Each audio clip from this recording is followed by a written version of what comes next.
Hi friends, chapter 5 तक आपका revise हो चुका है। अब हम देखेंगे चैप्टर 6 जिसका नाम क्या है आपको पता होगा। चैप्टर 6 को हम बोलते हैं सिंपल सर्किट यानी एससी। सिंपल क्या करना है, सर्किट के बारे में आपको पढ़ना है। ठीक है, चलिए स्टार्ट करते हैं। सिंपल सर्किट में आखिर कौन कौन से प्रश्न हैं उनको हम क्या करते हैं देख लेते हैं।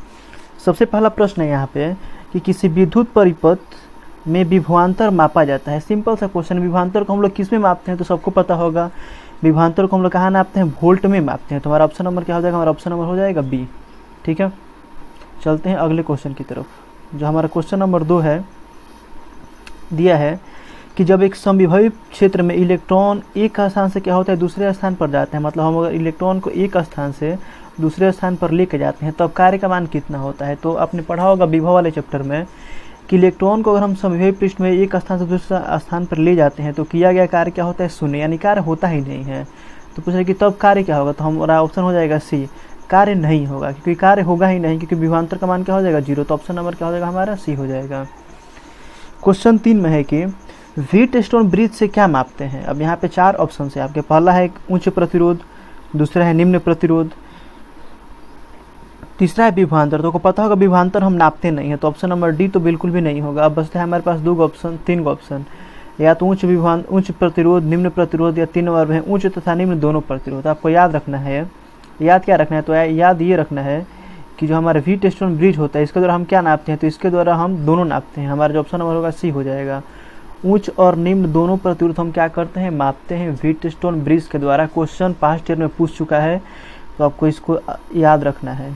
ठीक है, नेक्स्ट है क्वेश्चन नंबर 4 कि विभवमापी के तार की लंबाई को बढ़ा देने पर संतुलन बिंदु पर क्या असर पड़ेगा। तो आप याद रखिए, विभवमापी के अगर हम क्या करेंगे, तार की लंबाई को बढ़ा देंगे तो जो संतुलन बिंदु होगा वो भी क्या होगा, अधिक लंबाई पर प्राप्त होगा। समझने के लिए मान लेते हैं तार की लंबाई 100 मीटर है, 100 सेंटीमीटर है, तो 100 सेंटीमीटर पर अगर मतलब आपका जो संतुलन होता है, पहले ये पूरा तार मान लेते हैं 100 सेंटीमीटर, पहले जो संतुलन है मान लो यहाँ पर प्राप्त होता है, तो अगर तार की लंबाई को थोड़ा और बढ़ा दो तो संतुलन क्या होगा, अधिक लंबाई पे क्या होगा, प्राप्त होगा। तो हमारा ऑप्शन क्या होगा, संतुलन बिंदु प्राप्त होता कहाँ प्राप्त होगा, तो अधिक लंबाई पर। तो ऑप्शन नंबर क्या हो जाएगा, हमारा बी हो जाएगा। चलते हैं क्वेश्चन नंबर 5। कह रहा है कि किसी सेल का विद्युत वाहक बल मापा जाता है, मतलब सेल के विद्युत वाहक बल को हम लोग किससे नापते हैं। तो पहला दिया है वोल्ट मीटर, तो वोल्ट मीटर से हम लोग विभवांतर मापते हैं, ये तो होगा नहीं। एमीटर, तो एमीटर से हम लोग धारा नापते हैं, ये भी नहीं होगा। फिर गैल्वेनोमीटर से भी हम धारा की उपस्थिति ज्ञात करते हैं, ये भी नहीं होगा। तो ऑप्शन नंबर क्या बचेगा, डी, विभवमापी। विभवमापी द्वारा हम लोग क्या करते हैं, सेल के विद्युत वाहक बल को मापते हैं। तो हमारा ऑप्शन नंबर क्या हो जाएगा, ऑप्शन नंबर हो जाएगा हमारा डी। ठीक है, अगला क्वेश्चन है कि व्हीटस्टोन ब्रिज का व्यवहार किया जाता है, मतलब व्हीटस्टोन ब्रिज का इस्तेमाल हम लोग कहाँ पे करते हैं। दिया है कि विद्युत वाहक बल मापने में, तो जी नहीं, विद्युत वाहक बल हम इसके द्वारा नहीं नापते हैं। फिर धारा को नापने में, तो धारा को भी नापने में इसका इस्तेमाल नहीं होता है। आवेश को नापने में, तो इसमें भी नहीं होता है। प्रतिरोध नापने में, हमारा ऑप्शन नंबर क्या हो जाएगा, सी, यानी व्हीटस्टोन ब्रिज का इस्तेमाल हम लोग प्रतिरोध मापने में करते हैं। ठीक है, अगला क्वेश्चन है कि विद्युत वाहक बल की बीमा बताइए। तो देखिए, विद्युत वाहक बल का मात्रा क्या होता है, वोल्ट होता है। तो देखिए, विद्युत वाहक बल यानी जिसको हम लोग ई से लिखते हैं, ई का बीमा पूछ रहा है। तो देखिए, ई का बीमा क्या होगा, तो विद्युत वाहक बल हम लोग ई लिखते हैं और विभवांतर को हम लोग क्या लिखते हैं, भी लिखते हैं। ई और भी दोनों का मात्रा क्या होता है, तो दोनों का मात्रा होता है वोल्ट। कहने का मतलब है कि जो भी का बीमे सूत्र होगा वही क्या होगा, ई का भी होगा। तो भी का फॉर्मूला कितना होता है, आपने पढ़ा होगा, भी का फॉर्मूला होता है भी बराबर डब्लू बट्टा में क्यू। डब्लू का बीमा कितना होता है, तो एम एल स्क्वायर, टी के पावर होता है -2, और नीचे कितना है, आवेश। आवेश का मात्रा क्या होता है, तो देखिए आवेश का होता है, अब देखिए नीचे क्या है आपका आवेश यानी क्यू है, क्यू बराबर क्या होता है, आई टी। आई का बीमा क्या होता है, तो आई का बीमा, अब देखिए इसमें 2 कंडीशन है, आई पर दिया है, तो आपको बताया गया था कि आई का 2 बीमा होता है, एम्पियर भी लिखते हैं और कहीं कहीं आई लिखते हैं। तो यहाँ हम क्या लिखेंगे, आई लिख लेंगे। तो ऊपर जो है उसको सेम लिख लेना है कि ऊपर क्या है, एम एल स्क्वायर, तो एम एल स्क्वायर, टी के पावर -2, टी के पावर -2। नीचे आई के लिए हम लोग क्या लिख लेंगे, कैपिटल आई लिख लेंगे, और समय का बीमा कितना होता है, टी होता है। टी के पावर कुछ नहीं तो 1 है, ऊपर जाएगा तो क्या हो जाएगा, टी के पावर हो जाएगा -1। जब टी के पावर -1 हो जाएगा, आई के पावर 1 है, आई के पावर ऊपर भी जाएगा तो क्या होगा, आई के पावर -1। तो हमारा बीमा क्या आएगा, आई के पावर -1, उसके बाद एम, तो एम, एल स्क्वायर, तो एल स्क्वायर, टी के पावर क्या आएगा, -3 आएगा। तो हमारा ऑप्शन कौन हो जाएगा, ऑप्शन नंबर हो जाएगा हमारा डी। यहाँ पे देखिए, आई के power -1, M L square, T के पावर -3, ये क्या है, हमारा आंसर है। चलते हैं आगे। कह कि यदि दो सेल जिनके विद्युत वाहक बल E1 और E2 हो तो उन सेलों के विभवमापी के तार पर संतुलन की लंबाई L1 L2 है, तो दोनों में क्या संबंध है? तो फार्मूला को पढ़ाया गया था ये वाला, E1 बटा E2 बराबर L1 बटा L2, यानी E1 के सामने L1 होता है, E2 के सामने क्या होता है? L2 होता है। तो मिला लेंगे कौन सा ऑप्शन है, तो हमारा ऑप्शन नंबर क्या निकल जाएगा? बी। E1 बटा E2 बराबर L1 बटा L2, तो हमारा ऑप्शन नंबर क्या हो जाएगा? बी सही हो जाएगा। चलते हैं आगे। आगे है पूछ रहा है कि ये देखिए, ये कॉमन सेंस का क्वेश्चन है, आपको थोड़ा सा दिमाग लगाना है। कह रहा है कि यदि 0.005 ओम के एक प्रतिरोध को एक मेगा प्रतिरोध, मेगा में कितना होता है? 10 के पावर, आपने पढ़ा होगा 6 होता है, यानी 10 के पावर 6, एक मेगा ओम प्रतिरोध के समांतर क्रम में जोड़ दिए जाए तो तुल्य प्रतिरोध कितना होगा? देखिए, आप हमेशा माइंड में रखिएगा, जब भी हम समांतर क्रम में जोड़ते हैं तो जो समांतर क्रम में जो हमारा समतुल्य प्रतिरोध आता है दोनों प्रतिरोधों के मान से कम आता है। ठीक है, जैसे एग्जाम्पल एक ले लेते हैं, एक प्रतिरोध मान लेते हैं कितना है? 3 है, 3 ओम का है, एगो 6 ओम का है। अगर आप इसको समांतर क्रम में जोड़ेंगे तो कैसे जोड़ेंगे? 1 बटा में लेंगे आर पी, तो हो जाएगा 1/3 प्लस 1/6, एलसीएम कितना आएगा? 6, 3 से 2 भाग में, 6 से 1 भाग में 3/6, काटेंगे तो मान कितना आएगा? 1/2, पलटेंगे तो मान कितना आएगा? तो देखिए, ये जो हमारा समतुल्य प्रतिरोध आया है ये इससे भी कम है और इससे भी कम है, दोनों से कम है। तो आप हमेशा याद रखिए कि जो समतुल्य यानी जो तुल्य प्रतिरोध होता है वो क्या होता है? दोनों प्रतिरोधों से कम होता है। तो हमारा ऑप्शन आप देखते हैं क्या है? कह रहा है कि 1 मेगा ओम से कम परंतु इतना से अधिक, तो नहीं, दोनों से ही कम होता है। तो ऑप्शन नंबर हमारा 1 नहीं होगा। दूसरा कह रहा है कि 0.005 ओम से कम, तो हाँ 0.5 ओम से तो कम होगा। और ऑप्शन देख लेते हैं, कह रहा है कि 0.05 ओम से अधिक परंतु 1 ओम से कम, तो ये भी नहीं होगा, इससे अधिक तो होने का चांस ही नहीं है। फिर कह रहा है कि 1 ओम से अधिक परंतु 1 मेगा ओम से कम, 1 ओम से अधिक कहाँ से होगा? उसका मान है 0.005 है, तो ऑप्शन ए भी डी भी नहीं होगा। तो हमारा ऑप्शन नंबर क्या हो जाएगा? बी। मतलब जो तुल्य प्रतिरोध का मान होगा वो 0.005 ओम से भी क्या आएगा? कम आएगा। हमेशा माइंड में आप फिट रखिएगा कि समांतर क्रम में अगर हम दो प्रतिरोधों को जोड़ते हैं तो जो तुल्य प्रतिरोध आता है वो दोनों प्रतिरोधों से कम होता है। बेस्ट एग्जांपल यहाँ बता दिया गया 3 ओम और 6 ओम। तुल्य प्रतिरोध कितना आया? 2 ओम। इस 2 का जो मान था इससे भी कम है और इससे भी कम है। ठीक है, तो जो हमारा फाइनल मान आएगा वो क्या होगा? 0.005 ओम से भी क्या होगा? कम होगा। चलते हैं अगले क्वेश्चन की तरफ। क्वेश्चन नंबर 10 में है, ग्राफ दिया गया है। कह रहा है कि सेल से ली गई धारा I और सेल के टर्मिनल विभवांतर V के बीच ग्राफ खींचा गया है। कौन सा ग्राफ पूछ रहा है, क्या है सही है? थोड़ा इसको और ऊपर करते ताकि आपको चारों ग्राफ दिखाई दे दें। तो 4 यहाँ पे ग्राफ है। अब देखिए, आपने ये फार्मूला पढ़ा होगा E और V में। फार्मूला होता है V बराबर E माइनस IR होता है ना। अब यहाँ से देखिए, अगर हम I के मान को बढ़ाएंगे तो I का मान जितना ही अधिक होगा, क्या करना होगा? E के मान में से उतना ही अधिक घटाना पड़ेगा। अब देखिए, E के मान में से आप जितना ही अधिक घटाएंगे V का मान उतना ही कम आएगा। पहले ध्यान से फार्मूला देखना है क्या है। फार्मूला है V बराबर E माइनस IR। तो खुद सोचिए, V का मान निकालने के लिए आपको क्या करना है? तो V का मान निकालने के लिए E के मान में से इसके मान को घटाना है। अगर मान लो E का मान 5 है, अगर इन सब का मान कितना आ गया? 3 आ गया, तो मान कितना आएगा? 2। अगर मान लो E का मान 5 है और इन सब का मान कितना है? 4 है, तो मान कितना आ जाएगा? 1। इन सब का मान अगर 5 हो जाए तो मान कितना आ जाएगा? 0। कहने का मतलब है कि अगर इसका मान बढ़ेगा, IR का मान अगर बढ़ेगा तो V का मान क्या होगा? घट जाएगा। इसका मतलब है कि I के मान को हम बढ़ाते हैं तो V का मान क्या हो जाता है? घट जाता है। ठीक है, ध्यान रहे, I के मान को हम बढ़ाएंगे तो V का मान क्या होगा? घट जाएगा। मेन इसका क्या है? यही थीम है, आपको यही याद रखना है कि हम क्या करेंगे, अगर I के मान को बढ़ाते हैं तो V का मान क्या होता है? घट जाता है। अब देखते हैं कि कौन सा ग्राफ इसको फुलफिल करता है, इस कंडीशन को। ठीक है, तो पहला हमारा जो ग्राफ है उसमें दिखा रहा है कि ये I है और ये इस प्रकार की रेखा खींच दी गई। इसका मतलब क्या होगा कि देखिए, I का मान बढ़ रहा है लेकिन विभव का मान सेम हो रहा है, मतलब विभव का मान एक ही गो है। देखिए, जैसे यहाँ पे मूल बिंदु 1 है, यहाँ पे धारा का मान 1 एम्पियर होगा, यहाँ पे 2 एम्पियर होगा, यहाँ पे 3 एम्पियर होगा।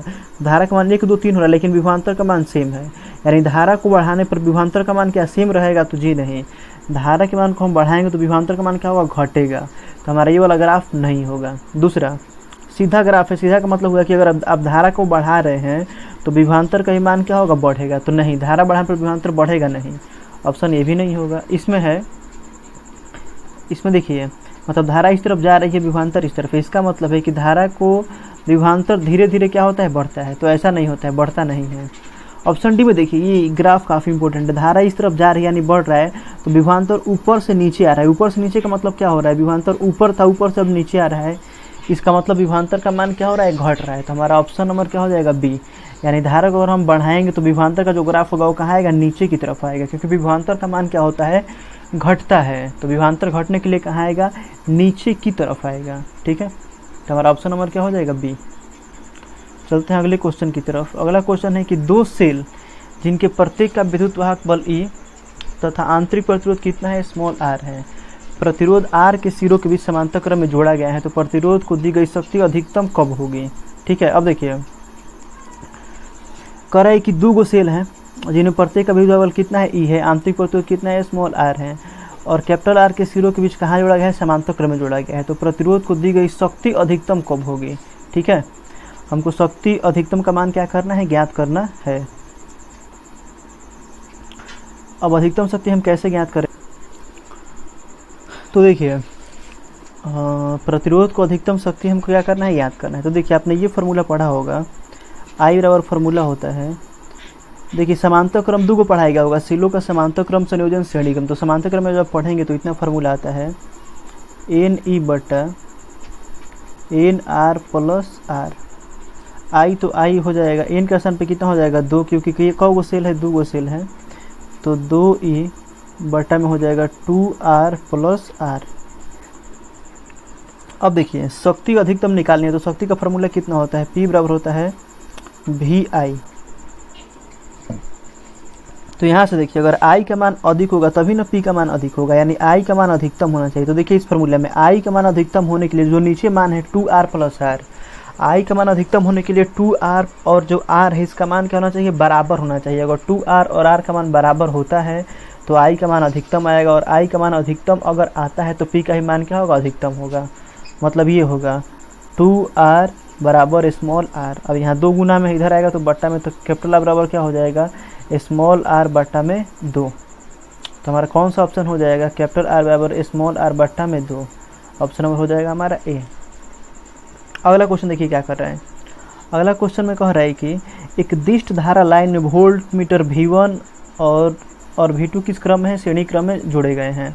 वोल्ट मीटर V1 में पाठ्यांक 80 वोल्ट एवं उसकी प्रति वोल्ट प्रतिरोध, ध्यान से पढ़ना है क्वेश्चन को, 80 वोल्ट उसका मान दिया है और कह रहा है कि प्रति वोल्ट प्रतिरोध कितना है, 200 ओम है। इसका मतलब क्या हुआ, 1 वोल्ट पर प्रतिरोध का मान कितना है, 200 ओम है। ठीक है, तो देखिए प्रति वोल्ट प्रतिरोध कितना है, 200 ओम है, और V2 का कुल प्रतिरोध कितना है, 32 किलो ओम है। तो line voltage, total line voltage कितना पूछ रहा है। अब देखिए V1 का प्रति वोल्ट प्रतिरोध कितना है, 200 ओम है, तो V1 पर कुल कितना वोल्ट है, 80 वोल्ट। इस कथन को आप अच्छे से समझिए, प्रति वोल्ट का मतलब है कि अगर वोल्ट का मान 1 है तो प्रतिरोध कितना है, 200 है। तो यहाँ वोल्ट का मान कितना है, 80 है, तो कुल प्रतिरोध कितना हो जाएगा, कुल हम निकाल लेंगे, R का मान कितना हो जाएगा। तो क्या करना पड़ेगा, 80 में 200 से गुना करना पड़ेगा, तो 8 गुना कितना हो जाएगा, 16 के बाद का होगा 0, 3 गो 0। तो हम लिख सकते हैं इसको 16, 3 को हटाएंगे तो किलो लिख सकते हैं, 16 किलो ओम लिख सकते हैं। अब देखिए मतलब कहने का मतलब हुआ कि V1 का कुल प्रतिरोध कितना आ गया, 16 किलो ओम आ गया, और V2 का प्रतिरोध कितना है, 32 किलो ओम है। अब देखिए जब V1 में प्रतिरोध का मान 16 किलो ओम है तो इस पर वोल्ट का मान तो इस पर वोल्टेज कितना है, 80 वोल्ट है। तो देखिए ये जो V2 है इस पर कुल प्रतिरोध कितना है, 32 ओम है, यानी इसका दोगुना है।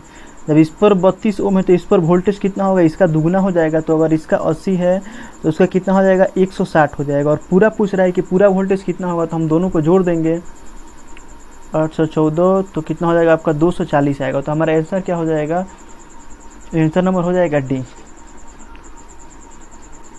तो आंसर नंबर आपका कितना आ जाएगा, डी आ जाएगा। नेक्स्ट कह रहा है कि एक प्राथमिक सेल का विद्युत वाहक बल 2 वोल्ट है, इसे लघुपथित कर देने पर यह 4 एम्पियर की धारा देता है, तो इसका आंतरिक प्रतिरोध कितना है। तो देखिए अब पहले याद रखिए कि लघुपथित करने पर प्रतिरोध का मान कितना हो जाता है, 0 हो जाता है। जब प्रतिरोध का मान 0 हो जाएगा तो V बराबर कितना होता है, IR। V का ही मान क्या हो जाएगा, तो V बराबर I का मान कुछ भी रहे, R का मान 0 रखेंगे तो V का मान कितना आएगा, 0 आ जाएगा। अब देखिए फार्मूला आपने पढ़ा होगा, V बराबर इतना होता है ई माइनस आई आर। भी का तो मान कितना हो जाएगा 0, क्योंकि लघुपतित है, शॉर्ट सर्किट है। ई का मान कितना है 2 वोल्ट हो जाएगा, 2 वोल्ट, माइनस तो माइनस, आई का मान कितना है तो 4, तो 4 और आर का मान निकालना है तो आर। इधर माइनस में 4 आर इधर आएगा तो प्लस आर में तो हो जाएगा 4 आर बराबर 2। अगर हम आर का मान निकालेंगे तो 2 बटा कितना हो जाएगा 4, कटेगा तो 1 बटा 2, भाग करेंगे तो मान कितना आएगा 0.5, यानी स्मॉल आर का मान कितना आ जाएगा 0.5 आपका आ जाएगा। देख लेते हैं कि कौन सा ऑप्शन आपका सही है। ठीक है, तो क्वेश्चन नंबर जो हमारा 13 है उसका कौन सा ऑप्शन सही हो रहा है, तो ऑप्शन नंबर कितना हो रहा है हमारा ए, 0.5 ओम क्या है सही है।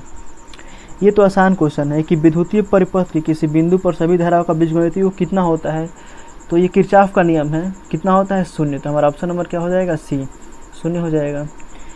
15 में है कि इलेक्ट्रॉन वोल्ट द्वारा हम क्या नापते हैं, तो इलेक्ट्रॉन वोल्ट आपने पढ़ लिया है, हम लोग क्या नापते हैं ऊर्जा नापते हैं। ठीक है, अगला क्वेश्चन है कि जब हम एक एमीटर को शंट किया जाता है तो इसकी माप सीमा पर क्या प्रभाव पड़ेगा, तो आप याद रखिए जब एमीटर को हम क्या करते हैं शंटित करते हैं तो जो माप सीमा होती है वो क्या होती है बढ़ जाती है। ठीक है, तो ऑप्शन 16 का हो जाएगा ए। चलते हैं आगे क्वेश्चन है कि किरचॉफ का विद्युत परिपथीय संबंधी प्रथम नियम किस पर आधारित है, तो देखिए जो प्रथम नियम है वो आवेश के संरक्षण पर क्या है आधारित है, तो हमारा ऑप्शन नंबर क्या हो जाएगा बी। दूसरा में कह रहा है कि किरचॉफ का पास नियम यानी द्वितीय नियम जो होता है किसके संरक्षण के सिद्धांत पर आधारित है, तो जो दूसरा नियम होता है किरचॉफ का वो ऊर्जा के संरक्षण पर क्या है आधारित है, सबको पता है। अगला क्वेश्चन में दिमाग लगाना है आपको। देखिए कह रहा है कि संलग्न चित्र में प्रदर्शित परिपथ में प्रवाहित धारा का मान व दिशा ज्ञात करें। अब देखिए ये कोई परिपथ है, यहाँ पे बिंदु ए है, यहाँ पे क्या है डी है। आपको बताना है कि धारा कैसे जाएगी। ठीक है, तो धारा आई बराबर कितना फार्मूला होता है भी बट्टा में आर होता है।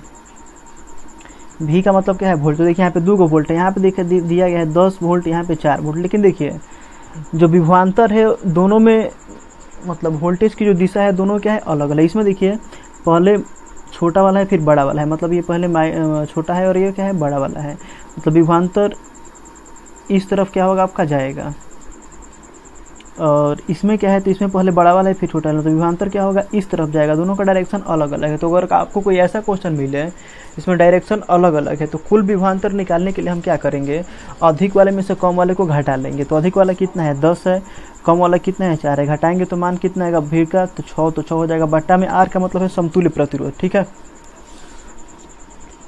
तो ये 1 ओम हुआ और ये 2 ओम, दोनों किस क्रम है श्रेणी क्रम है, तो 2 और 1 कितना हो जाएगा 3, और यहाँ भी जो 3 है ये भी इसके श्रेणी क्रम है, तो 3 3 कितना हो जाएगा 6, तो 6